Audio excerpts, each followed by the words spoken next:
오늘 저는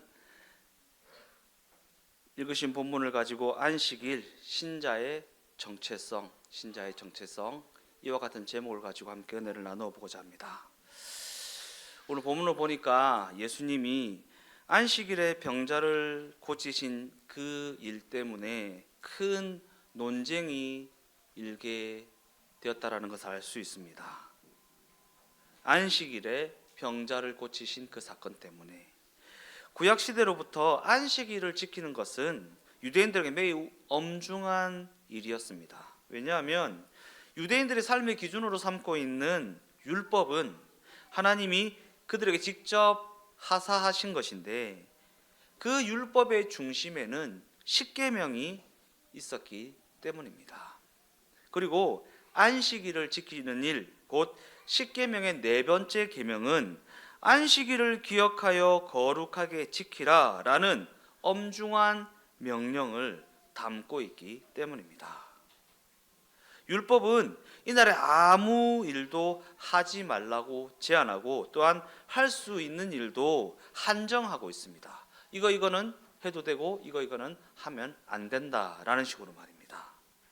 그래서 일상에서 하던 기본적인 일들조차 금지되는 일들이 많이 있었고, 심지어 율법은 안식일에 걸을 수 있는 거리, 걸을 수 있는 걸음까지도 제한하고 있을 정도였습니다. 그래서 우리 부산 지역의 고신고단 측에서는 주일날 밥 하나 사 먹는까지도 아주 엄격하게 제한하는 그러한 교단도 있지 않습니까? 그런데 그러한 안식일에 예수님이 38년 된 병자를 고치셨다라는 것입니다. 그리고 예수님을 탐탁지 않게 여기던 유대인들에게 안식일에 병자를 고친 이 사건은 좋은 시비거리가 되어졌다라는 것입니다. 예수님은 중풍병자를 향해 일어나 네 자리를 들고 걸어가라 라고 말씀하십니다. 중풍병자는 예수님이 말씀하신 대로 자기 자리를 들고 걸어갑니다. 그러자 이를 본 유대인들은 어디 안식일에 자리를 들고 걸어가냐라고 말하면서 꼬투리를 잡습니다. 그가 안식일에 자리를 들고 걸어감으로 말미암아 안식일을 지키라는 하나님의 계명을 어겼다라는 것입니다. 이러한 유대인들의 꼬투리에 중풍병자는 자신은 그저 예수님이 말씀하신 대로만 했을 뿐이다 라고 말합니다. 그리고 이 중풍병자의 이 말에 유대인들의 화살은 예수님을 향하게 됩니다.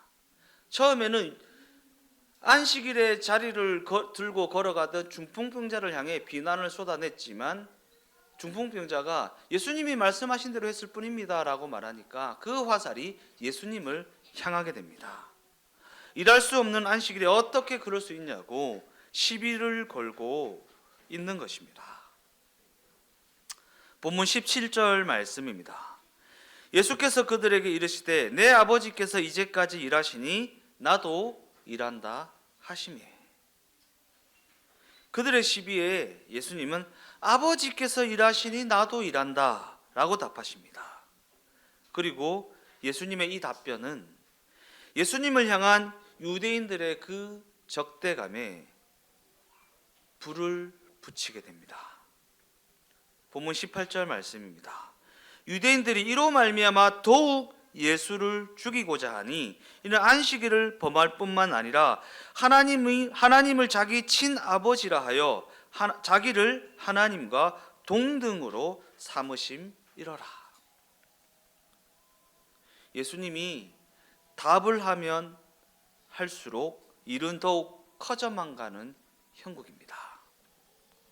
이 사건에 대한 예수님의 설명은 갈수록 영적 깊이를 담고 있는데 이에 대한 유대인들의 거부감은 더욱 커져만 갈 뿐이라는 것입니다.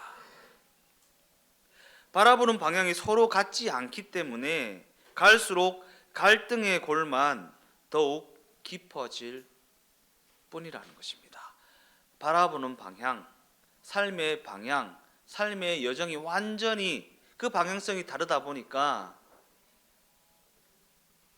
갈수록 갈등의 골만 더욱 깊어진다라는 것입니다. 예수님이 진리와 생명에 속한 일을 행하실 때마다 그들은 더욱 예수를 공격하고 아무리 설명을 해주셔도 그들은 이해하기를 거부하고 오히려 적대감만 키워갈 뿐이라는 것입니다. 예수님은 안식일에 병자를 고치셨을 뿐만 아니라 자신을 하나님의 아들이라고 주장하십니다. 유대인들이 볼 때에는 안식일을 범한 것만으로도 큰 잘못인데 자신을 하나님과 동등하다고 주장하시니는 더욱 갈등을 부추기는 요인이 되어졌다라는 것입니다. 한쪽에서는 생명과 진리에 대한 가르침이 더욱 깊어지고 있는 반면에 다른 한쪽에서는 예수님을 그냥 내버려 둘 수 없는 이유가 더욱 분명해졌다라는 것입니다. 뭐야, 저 사람은 안식일에 병자도 고치고 자신을 하나님의 아들이라고까지 주장하네 라고 말하면서 말입니다. 우리는 이와 같은 대립에서 신앙의 근본적인 내용을 확인할 수 있습니다.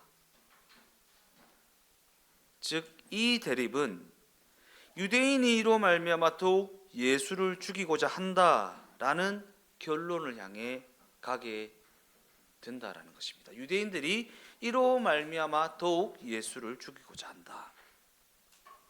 그들이 예수님을 죽이겠다라는 결론을 내리게 된 직접적인 원인은 하나님과 자신을 동등하다고 주장하시는 예수님의 그 답변에 기인하는 것이지만 예수님이 그러한 답변을 하게 된 것은 안식일에 38년 된 중풍병자를 고치신 사건에서 비롯되었다라는 것입니다. 생명을 살리는 그 일이 죽음의 자리에 내몰리게 하는 시초가 되어졌다라는 것입니다. 즉, 결국 병자를 고치신 그 사건이 예수님을 죽음에 내몰리게 만들었다라는 것입니다. 요한복음 5장 1절 말씀을 읽어보겠습니다. 그 후에 유대인의 명절이 되어 예수께서 예루살렘에 올라가시니라. 요한복음 5장의 첫 구절은 뭔가 오늘 본문의 사건과는 무관해 보입니다. 그럼에도 우리는 이 구절이 담고 있는 의미를 좀 더 깊이 있게 살펴봐야 합니다. 본문이 언급하고 있는 유대인의 명절은 유월절, 맥추절, 수장절 이렇게 크게 세 가지 절기로 구분할 수 있습니다. 먼저 유월절. 유월절은 출애굽 사건을 기념하는 날을 유월절이라고 합니다. 이스라엘 백성들이 애굽에서 종살이하고 있을 때 하나님은 애굽 왕 바로를 굴복시키기 위해서 10가지 재앙을 내리십니다. 그리고 그 중에 마지막 재앙이 바로 애굽의 모든 장자를 죽음에 이르게 하는 재앙이었습니다. 그리고 하나님께서는 그 무서운 재앙의 날에 이스라엘 백성들에게 어린 양의 피를 문설주와 임방에 바르게 하심으로 말미암아 죽음의 사자가 그들을 넘어가게 하십니다. 죽음의 사자가 그들을 넘어가게 하심으로 말미암아 그들의 생명을 보존해 주십니다. 그리고 이스라엘 백성들은 이 구원의 사건을 기념하여서 유월절이라 하는 절기로 지켰다라는 것입니다. 다음은 보리를 추수하는 절기라고 해서 맥추절이라는 절기가 있습니다. 보리를 추수하는 절기라고 해서 맥추절. 그리고 이 맥추절이라는 절기는 유월절로부터 50일이 되는 날이라고 해서 77절이라고도 합니다. 77이 49, 77절. 예, 77절 하니까 뭐가 77절이지? 77이 49, 77절입니다. 그리고 이 77절은 50일이 되는 날이기 때문에 오순절이라고도 말합니다. 오순절. 그리고 마지막으로 수장절이라 이름하는 절기는 지금의 추수감사절이 이에 해당합니다. 이는 은혜로 경작한 곡식을 추수한 후에 하나님 앞에 감사의 마음을 전하는 절기, 이 절기를 수장절 곧 추수감사절이라고 합니다. 레위기 23장을 보면 이 모든 절기들에는 이스라엘 백성들이 함께 모였고 율법은 그 절기들의 성회 곧 거룩한 모임을 열라는 명령을 내리고 있습니다. 그리고 이 절기 말고도 성회의 날로 제정하신 날이 있는데 그 날이 바로 안식일입니다. 안식일. 레위기 23장 2절에서 3절까지의 말씀을 한번 보겠습니다. 이스라엘 자손에게 말하여 이르라, 이것이 나의 절기들이니 너희가 성회로 공포할 여호와의 절기들이니라. 여섯 동안에는 일할 것이요 일곱째 날은 쉴 안식일이니 성회의 날이라. 너희는 아무 일도 하지 마라. 이는 너희가 거주하는 각처에서 지킬 여호와의 안식일이니라. 이처럼 성회로 모이는 모든 절기들에는 일하지 않는다라는 규례가 적용됩니다.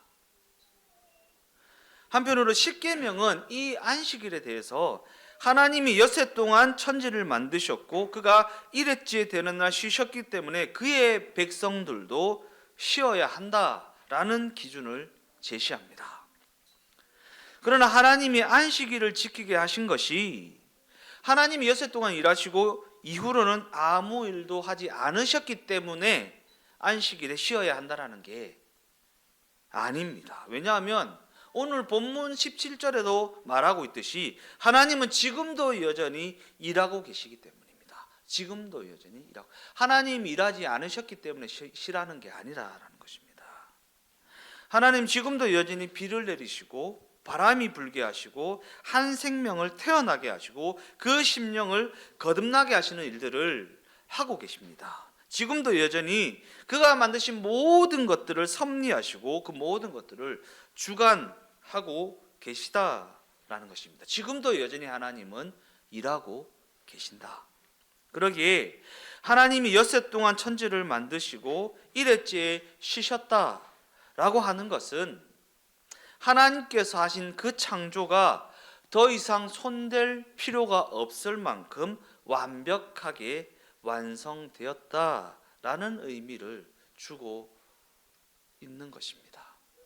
하나님의 창조가 완벽하게 완성되었기 때문에 일회째에는 일할 것이 없다라는 것입니다. 그리고 이 말은 무슨 말이냐 하면 하나님이 하신 그 창조 일에 우리 인간이 관여할 부분이 전혀 없다라는 의미입니다. 하나님의 그 섭리와 그 창조 사역이 너무나도 완벽하기 때문에 우리 인간이 그 일에 대해서 관여할 것이 없다라는 것입니다.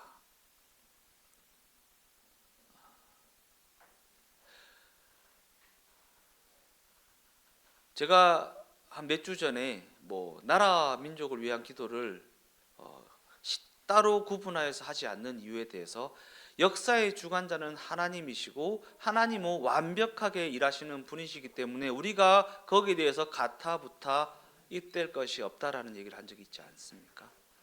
하나님 이렇게 해주세요, 저렇게 해주세요. 이 나라가 이렇게 돼야 하지 않습니까? 저렇게 돼야 하지 않습니까? 이거는 월권이라는 생각을 한다라고 하지 않았습니까?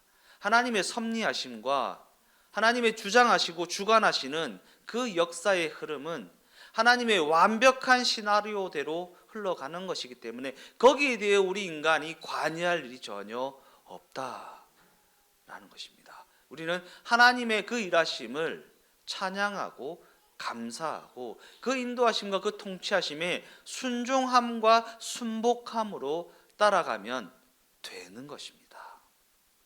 우리 인간이 거기에 대해 가타부타 이렇게 되어야 하지 않습니까? 저렇게 되어야 하지 않습니까? 아니요. 결국에는 하나님의 선하신 뜻에 따라 흘러가는 가게 되는 것이기 때문에 우리는 그냥 하나님의 일하심을 목도할 뿐입니다. 하나님의 일하심을 목도할 뿐이다. 예.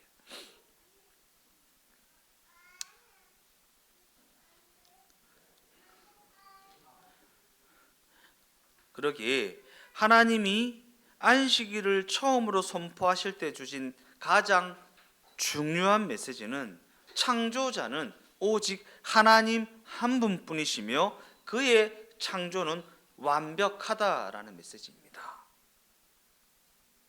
그리고 하나님께서는 이 때문에 안식일에는 일할 것 없다라는 계명을 주셨던 것입니다. 뭐 이렇게 반문할지는 모르겠습니다. 하나님의 창조와 섭리와 다스림과 통치하심이 그렇게 완벽하다고 하는데 하나님, 내 인생은 왜 이렇습니까? 라는 반문을 하고 싶으십니까? 끝까지 가보셔야죠. 아직 끝까지 안 가보셨잖아요. 그죠? 예. 절반을 왔는지 10분의 1을 왔는지 100분의 1을 왔는지 아직 모르잖아요. 하나님의 일하심이 언제 어떻게 열매 맺고 하나님의 그 선하신 뜻과 의도하심이 어떻게 나타나게 될지 아직 모르지 않습니까? 끝까지 가봐야지요. 지금 당장 눈에 보기 귀에 들고 손에 잡히는 상황과 환경과 여건이 내 마음에 들지 않는다고 하나님이 완벽하시다면서 내 인생은 왜 이렇습니까? 라고 불평을 늘어놓기에는 아직 이르다라는 것입니다. 하나님께서 안식일에는 일할 것 없다라는 것은 하나님의 창조가 완벽하였다라는 이야기를 하고 있는 것이고, 하나님의 그 인도하심은 물론 우여곡절이 있죠. 그러나 그럼에도 불구하고 우리는 하나님의 그 통치하심과 다스리심과 인도하심이 완벽하다라는 것을 믿는 믿음으로 말미암아 살아가는 신자들 아닙니까? 신자들 아닙니까? 안식일, 신자의 정체성. 신자들은 하나님의 창조가 완벽하고 그 인도하심과 그 다스리심이 선하시며 그 뜻과 의도하심이 완벽하다라는 것을 믿는 믿음으로 말미암아 그 걸음을 감사와 찬송으로 걸어내는 자들 아니겠습니까? 하나님이 유월절, 맥추절, 수장절 이와 같은 절기들을 안식일과 같은 성의 날로 지키게 하신 것은 우리가 기억해야 할 날들을 정례화해 놓지 않으면 그 절기들의 의미를 잃어버리고 마는 우리 인간의 연약함과 부족함 때문입니다. 그렇다면 우리는 이를 통해 어떠한 의미를 되새기고 어떠한 의미를 떠올릴 수 있어야 하는 것인가? 나는 너희를 종되었던 애굽에서 구해낸 너희 하나님이다. 너희 먹을 것과 너희 입을 것과 너희 필요를 주관하는 여호와 하나님이다. 하나님은 이러한 의미가 후대들에게 전승되게 하시기 위해서 유월절, 맥추절, 수장절을 성회의 날로 지키게 하셨던 것입니다. 더 나아가 이것이 바로 절기와 안식일에 담겨져 있는 하나님의 메시지라는 것입니다. 너 안식일 안 지키면 벌 받는다가 아닙니다. 안식일을 거룩하게 지키게 하신 그 이유, 안식일은 신자의 정체성이다. 하나님이 우리를 종지였던 애굽에서 구해낸 분이시다. 우리의 먹을 것과 우리의 입을 것과 우리의 필요를 주관하시는 분이시다. 우리를 주관하시는 그 하나님이 완벽하시고 거룩하시다. 그러니 너희도 안식일을 기억하여 그 날을 거룩하게 지키라 라고 말씀하시는 것입니다. 그러기에 모든 절기와 안식일은 하나님이 우리의 삶을 선한 길로 인도하시는 분이라는 것을 알게 되는 기회입니다. 하나님이 신자들의 삶을 선한 길로 인도하신다라는 것을 알게 되는 기회, 또한 하나님이 우리 모두의 형편을 잘 알고 계신다라는 것을 경험하는 기회라는 것입니다. 우리 또 자영업 하시는 분들 있지 않습니까? 자영업의 가장 뜨거운 날은 또 일요일 아니겠습니까? 근데 일요일 날 장사 안 하고 안식일로 거룩하게 지킨다라는 것이 세상 논리로는 너무나도 손해보는 일 아니겠습니까? 그럼에도 불구하고 우리가 안식일을 거룩하게 지키는 이유는, 안식일을 구별하여 거룩하게 지키는 이유는 내 장사함으로 말미암아 내가 먹고 사는 것이 아니라 하나님의 통치하심과 다스리심과 책임져 주심으로 말미암아 우리가 살아가는 존재라는 우리의 정체성을 확인하는 기회로 삼는 날이 바로 안식일이기 때문 아니겠습니까?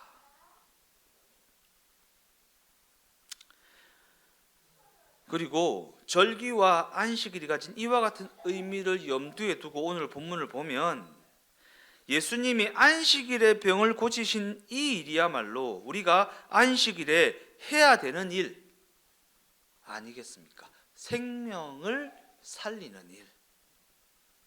그러기에 유대인들의 안식일을 의논하며 예수님을 박해했던 것은 그들이 절기와 안식일이 담고 있는 그 참 의미를 알지 못하였기 때문입니다. 그저 율법적으로 안식일을 지킬 줄만 알았지 그 안식일이 어떠한 의미와 메시지를 가지고 그들에게 주어졌는지는 그들이 생각하지 못했다라는 것입니다. 그리고 이러한 몰이해는 그들로 하여금 하나님의 은혜를 망각하게 만들었고 결국에는 예수님을 죽음의 자리까지 내몰아버리는 엄청난 우를 범하고 말았다라는 사실입니다. 여기서 우리는 우리 모두가 모든 것을 은혜로 받았다는 사실을 잊어서는 안 됩니다. 모든 것을 은혜로 받은 것입니다. 내 똑똑함으로 받은 것도 아니고요. 내 노력이나 내 실력이나 내 열심으로 말미암아 받은 것도 아니고요. 모든 것이 하나님의 은혜라는 사실을 망각해서는 안 된다라는 것입니다. 우리의 생명, 우리의 생애, 우리의 구원, 우리의 그 모든 것은 오직 하나님의 은혜로 말미암았다라는 것입니다. 그러나 성경은 우리 인간이 은혜로 받은 이 모든 것을 자신의 노력이나 열심으로 획득한 것처럼 여기고 은혜 베푸신 하나님을 죽이려 든다라고 증언합니다. 은혜로 받은 이 모든 것을 자신의 노력이나 실력이나 열심으로 말미암은 것으로 생각한다. 예수님은 그저 오랜 고통 가운데 있던 병자를 고쳐주셨을 뿐입니다. 그런데 유대인들은 그 은혜의 현장에서 예수를 죽이려는 결론에 이르게 됩니다. 병자를 고치시는 은혜의 현장에서 예수를 죽이려는 결론에 이르게 된다. 이 사건은 본성적으로 우리 인간이 하나님이 하나님 되시는 것을 싫어한다라는 사실을 보여주고 있는 것입니다. 하나님이 하나님 되는 것을 싫어한다. 그러나 그럼에도 불구하고 성경은 하나님이 우리 모두에게 모든 필요를 채워주시는 분이시고 우리를 선으로 인도하시는 좋으신 하나님이라는 사실을 분명히 하고 있습니다. 그러한 관점에서 하나님은 인간적인 성공을 목적하여 일하시는 분이 아닙니다. 인간적인 성공을 목적하여 일하시는 분이 아니시다. 우리는 목적지향적이고 그 목적은 성공이고 잘 되는 것이고 높아지는 것이고 부자 되는 것이고 이 세상의 흐름을 따라가는 것에 있습니다. 물질 만능주의, 외모 지상주의 전부 다 세상의 흐름입니다. 돈을 많이 벌 수 있는 일이라면 아무것도 가리지 않고 다 하는 세상, 아무런 거리낌이 없는 세상, 외모지상주의, 세상이 우러러하는 날씬하고 이쁘고 잘생기고 그런 것을 따라가려 한다면 어떤 짓이라도 하는 세상. 하나님은 인간적인 성공을 목적하여 일하시는 분이 아닙니다. 하나님은 어떠한 위대한 업적을 이루는 것을 목적으로 삼으시는 분이 아니라는 것입니다. 오히려 주어진 현실의 삶을 살아내게 하시는 가운데 당신의 뜻과 의도를 이루어 가십니다. 주어진 현실이요. 우리에게 주어진 현실, 내가 감당해야 할 너무나도 고달프고 힘들고 어렵고 고통스러운 그 현실을 잘 감당하게 하시는 가운데 당신의 뜻과 의도를 이루어 가십니다. 하나님, 멋지지가 않습니다. 뭔가 찬란하지가 않습니다.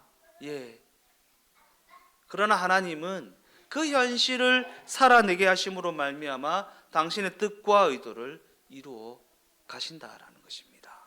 하나님의 뜻과 의도를 이루어 가신다고 하시면 그 현실이 조금 세상 사람들보다 못한다고 한들, 그 현실이 조금 남들보다 부족하다고 한들 그게 뭐가 그래 흠이 되겠습니까? 그럼에도 불구하고 그 현실 속에서 하나님이 당신의 뜻과 의도를 이루어 가신다는데요. 이와 같은 관점을 가지고 주 동행교회로 부름받은 우리 각 사람의 삶을 한번 되돌아 보십시다. 우리는 예수를 아는 자, 율법을 아는 자, 기독교 신앙이 지금 우리에게 무엇을 말하고 있는지를 알게 된 자로서 이곳에 교회를 이루게 되었습니다. 예수를 믿는 자로서요. 율법을 아는 자로서요. 기독교 신앙이 지금 우리에게 무엇을 말하고 있는지를 알게 된 자로서요. 이곳에서 교회를 이루게 되었습니다. 그런데 그럼에도 불구하고 우리는 하나님의 인도하심이나 그 다스림에 대한 어떠한 기대나 만족이나 기쁨을 과연 가지고 있습니까? 하나님의 인도하심과 그 다스림에 대한 어떠한 기대, 어떠한 만족, 어떠한 기쁨을 가지고 그 여정을 걸어가고 계시냐라는 것입니다. 말씀을 대하고 있는 지금 이 시간에도 하나님이 지금 나를 다스리시고 나를 이끌어 가신다라는 사실에 대한 기대가 과연 우리의 심령 가운데 있냐라는 것입니다. 어쩌면 우리는 그 다스림에 대한 그 어떤 기대와 만족과 기쁨도 없이 그저 율법의 요구에 따라 나와 앉아 있는지도 모릅니다. 그래도 주일은 지켜야지. 우리는 왜 살며 왜 하나님을 믿고 그 다스림을 따라가고 있습니까? 과연 우리의 기쁨은 지금 어디에 있습니까? 우리의 기쁨은 어디에 있습니까?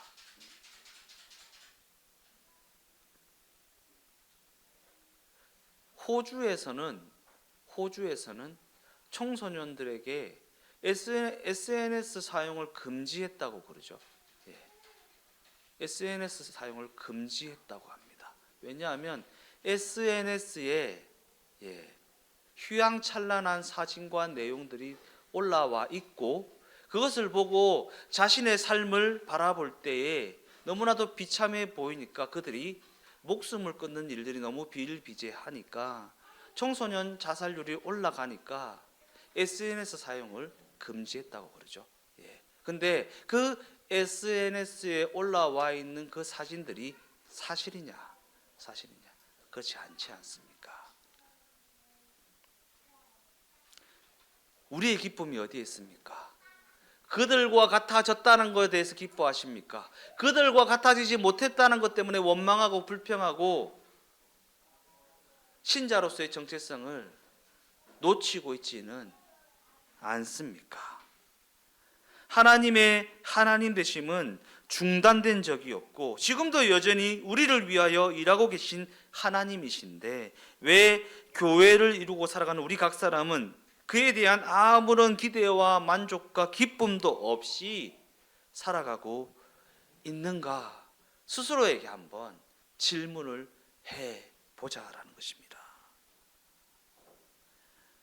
어쩌면 우리는 그분의 살아계심을 부인하고 있는 것은 아닙니까? 어쩌면 우리가 그분의 주인 되심을 인정하려 하지 않고 있기 때문 아니겠습니까? 우리는 왜 그러고 있는 것일까? 왜 그러고 있는 것일까? 이는 우리가 은혜가 없이는 안 되는 존재라는 사실을 망각하여 버렸기 때문입니다. 지금 이 자리에 앉아 있는 것도 하나님의 은혜로 비롯되었다라는 것을 망각하여 버렸기 때문입니다. 주인의 뜻과 의도하심보다는 자신의 뜻을 이루는 것을 더욱 원하고 있기 때문입니다. 주인의 뜻과 의도하심에는 관심이 없고 내가 바라는 것들을 이루는 것에만 그 시선이 빼앗겨 버렸기 때문입니다. 요한복음 4장 34절 말씀입니다.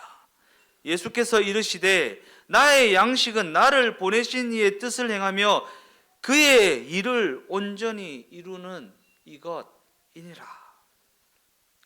예수님의 양식은 하나님의 뜻을 행하고 그의 일을 온전히 이루는 것이라고 말씀하십니다. 여기서 하나님이 뜻하신 일이라는 것은 자기 백성을 살려내는 일입니다. 예수님은 남보다 잘 되는 성공을 양식으로 삼지 아니하셨습니다. 자신의 능력과 실력을 드러내는 것을 그 기쁨으로 여기지도 아니하셨습니다. 성공을 양식으로 삼지도 않으셨고 자신의 실력을 드러내는 것을 자신의 기쁨으로 여기지도 아니하셨다. 그와 같은 관점에서 신자의 삶은 예수님처럼 생명을 살리는 자로 부름을 받은 삶입니다. 붙여주신 생명이 살아나는 것으로 만족하고 그것을 기쁨으로 여기는 삶으로 부름을 받았다라는 것입니다. 세상 사람과 같아지는 것이 우리의 삶의 목적이 아닙니다. 우리의 삶의 방향성이 아닙니다. 남들처럼 떵떵거림이 살며 남들처럼 외모지상주의에서 뒤치지 않는 삶을 살아가는 게 우리의 삶의 목적과 방향이 아닙니다.